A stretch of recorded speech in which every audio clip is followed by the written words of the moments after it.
Ladies and gentlemen, boys and girls, children of all ages, welcome to the channel. It's your boy, World of Wrestling, talking about New Japan Wrestling. And this is New Japan Wrestling Dontaku. Takeo. This is actually took place on May 3rd of 2023. I was going to do a review on this last Monday, but I didn't get a chance to come around to doing it. I was a little bit busy with some stuff, but I went ahead and watched it last night. It was actually a fairly decent show for what it was. Dominion is looking really good. To be quite frank with you guys, Dominion has got Jon Moxley appearing at the pay-per-view for Dominion in a six-man tag team match for the never open-weight six-man tag team titles against Okada, Ishii, and Hiroshi Tanahashi in a six-man tag team match where him and I forgot the other person that was involved with this segment after the match was done with, but Jon Moxley will be at Dominion trying to win some tag team gold and six-man tag team action. I wouldn't be surprised he brings in Wheeler Yuta or possibly even or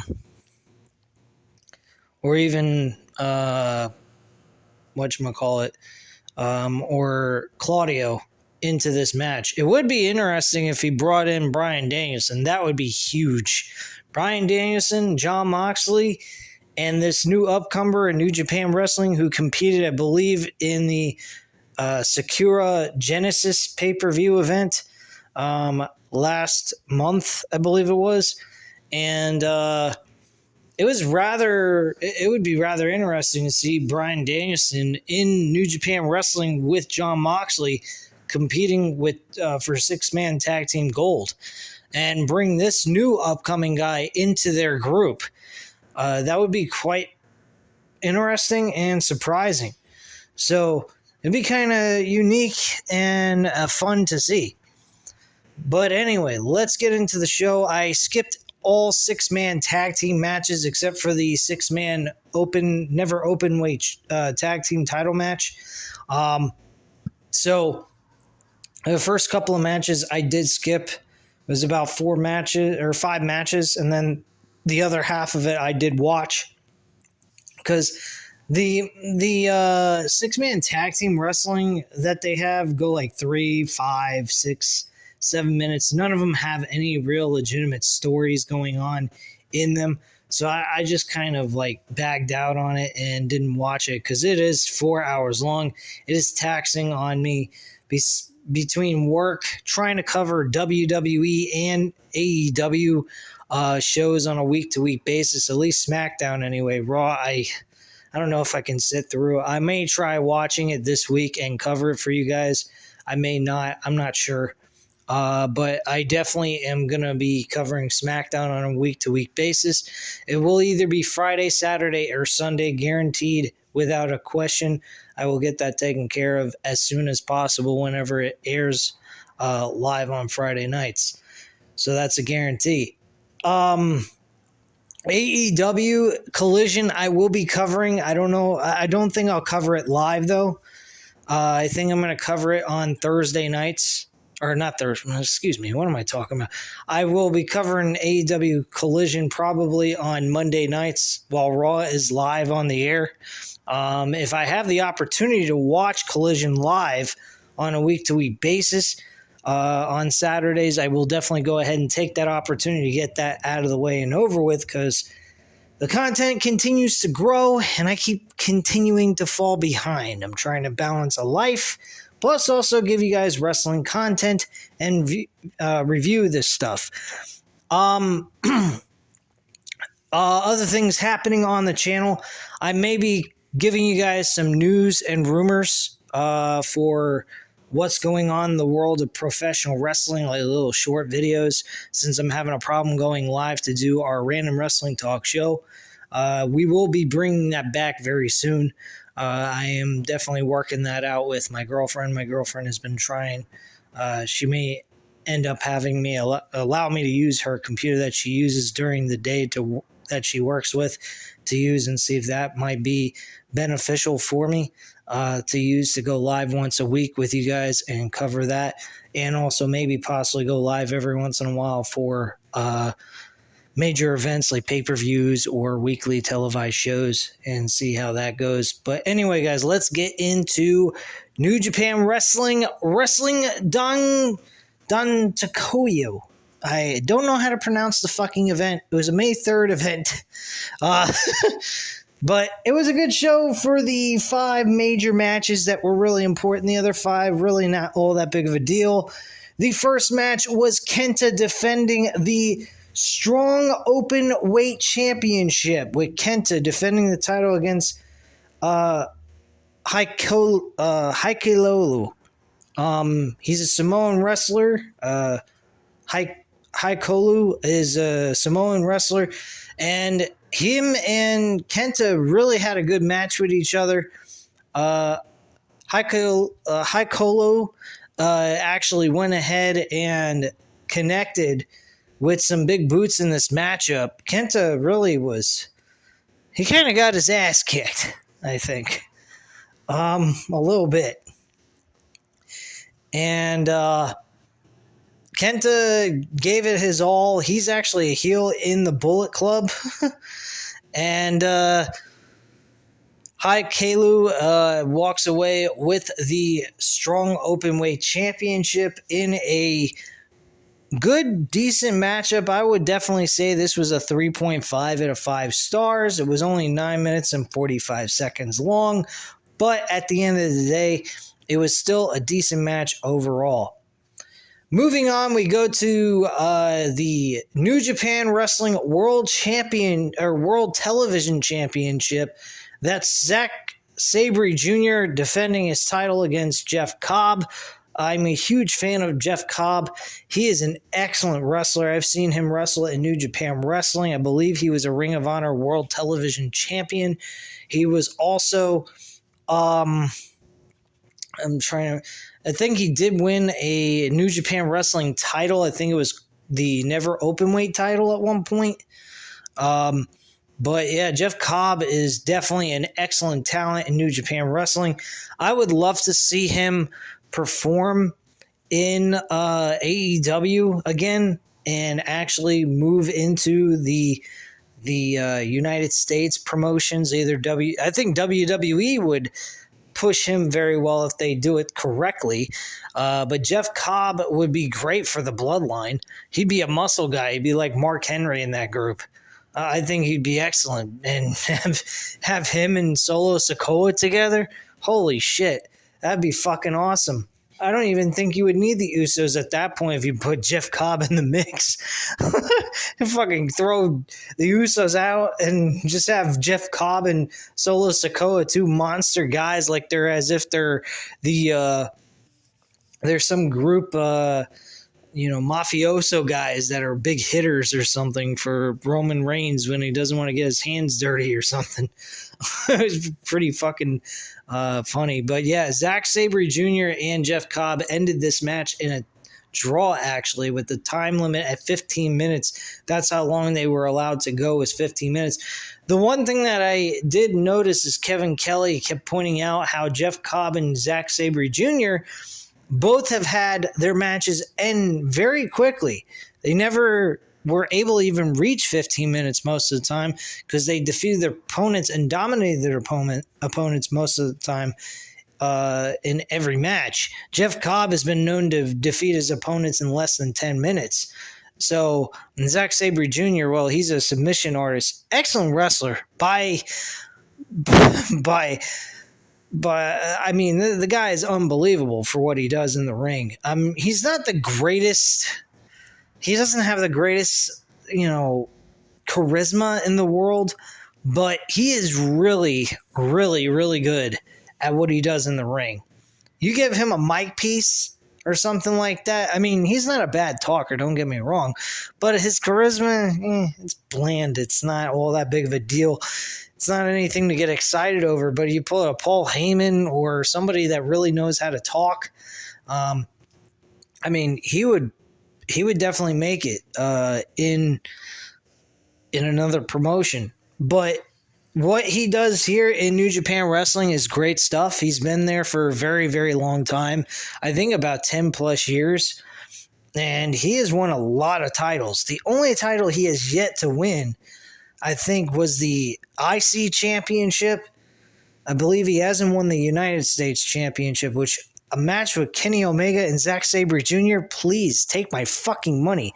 If that's on pay-per-view, I would fucking watch that in a heartbeat. I mean, that is an unbelievable matchup. I don't care who was to win that match. That would be excellent. If there's somebody you want to take the title off of Kenny Omega, it would be Zack Sabre Jr. in my book. Based on the match quality those two guys could put together, holy fucking shit. But yeah, this match ended up being a draw. They're gonna go ahead and do this match again. They've already made the announcement. They're probably gonna do it at Dominion on June 4th. I will be watching that, and we'll cover it on Sunday, June 4th, and watch it. It should be done and over with by the time I wake up the next morning on June 4th because of the time frame with Japan. So I will definitely go ahead and watch that early afternoon, cover it with you guys at night, and give you guys my viewpoint on how the event went. But man, New Japan Wrestling is so fucking kick-ass. I love New Japan Wrestling. It's fucking great shit. It really is. I would like to see storylines in it, truthfully, but they don't have a week-to-week show. They just have big events, little tournaments here and there. I'm going to cover the G1 Climax, most definitely. That I'm going to cover throughout the entire time it runs until the very end. I want to see how this thing goes and how fun and entertaining it could be. Because, quite frankly, guys, I don't know. I don't know. I may cancel SmackDown during that period in time, and I'll still watch it and whatnot, but I won't actually do the review on the show because of this. Because G1 Climax is one of the biggest fucking tournaments in pro wrestling today. It's been around the longest, and it's fucking unreal. They have like a series of matches that they put together. They go by points from the wins and losses. It's great, entertaining stuff. So, I mean, fuck, man. I think that this is some good shit. And I'm definitely going to be covering this, at least if there is a good event during that week, I'm going to go ahead and watch it and cover it with you guys. And the most, I'll cover it at least once a month at this point in time based on from what I've seen, because their schedule is not all that busy from what I've seen. So it all depends. But any major things that are happening in this promotion, I will be covering here on the channel because it is fucking entertaining shit. And I'm really enjoying what I see for the last two events. We then had Chaos with Okada and Ishii teaming with Hiroshi Tanahashi, who's like their version of John Cena, I think. And their opponents were actually the 6-man tag team champions. That was Minoru Suzuki and El Desperado and Ren Narita. Then the combination of Okada, Ishii, and Tanahashi, I think, was superb. But outside of Suzuki, El Desperado, I found what he did was actually rather good. I thought he was pretty good and what he did. So that was actually rather entertaining what El Desperado had what he provided in this matchup. But Ren Narita, I did not give two flying fucks about throughout this entire match. But Okada's team actually went ahead and defeated the Strong Style team, that the men that were consisted with Suzuki, El Desperado, El Desperado and Ren Narada in like 19 minutes and 36 seconds. Oh, I forgot to give you guys the scoring on Zack Sabre Jr. and Jeff Cobb match. This was actually a 4 out of 5, easily, without a question. This match, I'm going to have to say this was a 3.5 out of 5 stars. It was still a very entertaining 6-man tag team match. Their way of doing 6-man tag team wrestling, I actually kind of like it, kind of don't. Throughout the entire match, you see, like, there's tagging in and out. They're doing a mixture of tornado tag team wrestling. You got guys laying on the floor during the match as well, while 2 other guys are in the ring. And then, like, whenever they decide to put a new person in, they tag that person. The person gets off the ground and climbs up on the apron and gets himself tagged in. And that's kind of how this match went. It's kind of interesting. It's kind of a mixture of what AEW and WWE do in their tag team wrestling. So I appreciated this match for what it was. And again, like I said, it was a 3.5 out of 5 stars. Solid, decent matchup overall. Not really much to complain here. And it is what it is. I mean, it was fun. I enjoyed it. And then after the match was over, we had this new upcoming New Japan Wrestling star. I forgot his name. I sincerely apologize, guys. But Jon Moxley was introduced on the Titantron, and Jon Moxley is returning to New Japan Wrestling on June 4th at Dominion in a 6-man tag team match for those tag team titles, as I already mentioned before earlier in the video. And we should see who his mystery tag team partner is going to be. I hope it's Bryan Danielson. I really would love to see Bryan Danielson actually get in the ring and compete for these tag team titles, and love to see them actually win those tag team titles, to be quite frank with you, because Ishii and Tanahashi had some issues with each other during this matchup. Ishii really did not want to work with Tanahashi the whole entire time, but Okada has a lot of respect for Tanahashi. They have a rivalry that goes back all the way till, I think, 2012. So they've had a long, long rivalry that has taken place over a long period of time. And over time, these guys have gained a lot of respect for one another and really appreciate each other's hard work and dedication to this promotion. So seeing them teaming together and actually winning these tag team titles was very interesting. And again, like I said, this match was not bad at all. Very solid match. David Finlay went up against Tama Tonga for the Never Openweight Championship. This is a singles title. There's really no actual weight class to this, so anyone can challenge for the belt. Whether you're a tall, heavyweight guy or a small, skinny dude, or what have you, anyone is eligible to challenge for this belt. David Finlay is the son of Fit Finlay, formerly a wrestler in WCW. He also wrestled in WWE during the Ruthless Aggression era. He went by just Finlay at that time, and he is the son of Finlay. David Finlay turned heel a while back, joined the Bullet Club, and apparently knocked out Jay White from the Bullet Club and took over the leading duties of that faction. Now, Bullet Club, from what I heard from this event, that Bullet Club is starting to wither away. They are slowly but surely dying, and their faction is looking like it is down to the very end. The funny thing about New Japan Wrestling's factions, they kind of treat it like they're not really part of any kind of storyline. They're not really going to go away or anything like that. It's kind of, if you look at it, it's like a team in a sense. Like NASCAR has their own teams, UFC has their own training camps, and they train together and whatnot, and some people transfer over to other training camps in MMA. So it's kind of like that. And that's what New Japan Wrestling does with their factions.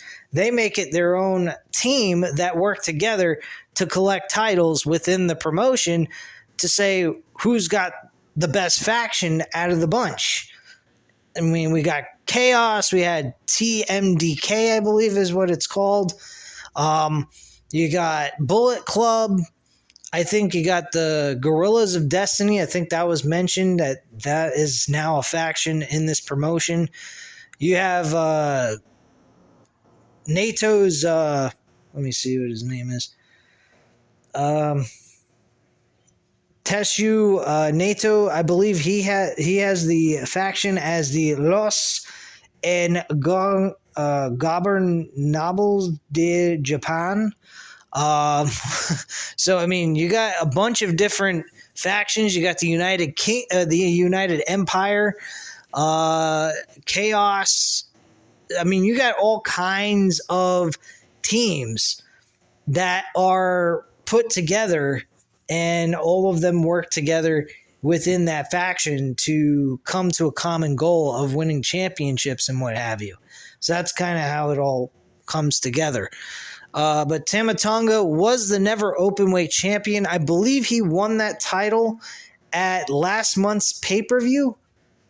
I mean, I call them pay-per-views, but they're PLEs, premier live events that New Japan gives to people to watch for only through their subscription. They do have pay-per-view events that you actually do have to pay for, which I can't cover them all and pay all that money. I did buy Battle at the Valley. I may go ahead and cover that for you guys at some point next week or something, or I may not, since it is old. It was on February 18th of this year, so it was the same day that the Elimination Chamber event took place, which that was a fucking amazing event. I definitely would have, by far, I would have chose the Elimination Chamber pay-per-view event with Roman Reigns versus Sami Zayn than the Battle at the Valley. I mean, it did have Sasha Banks going over, winning her championship for the women's title, so that was kind of impressive.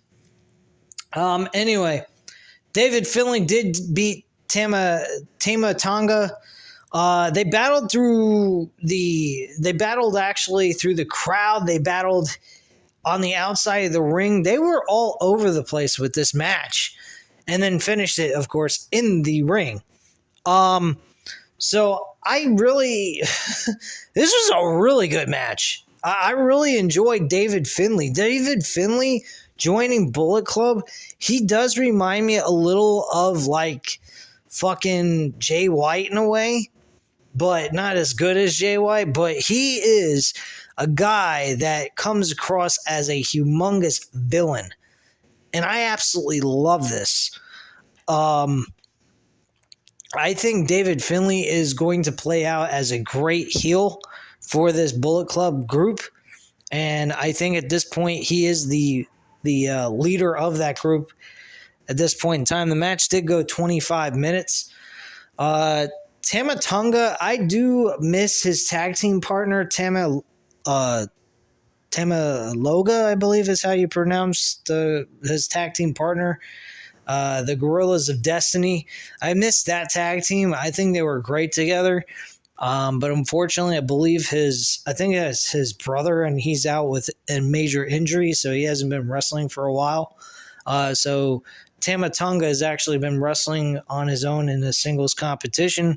Of course, he picked up the Never Openweight Championship, which was a nice little win there for him. I think it was his very first singles championship he ever won on his own. But unfortunately, I don't think that lasted but 1 month, and David Finlay walked away as your new Never Openweight champion.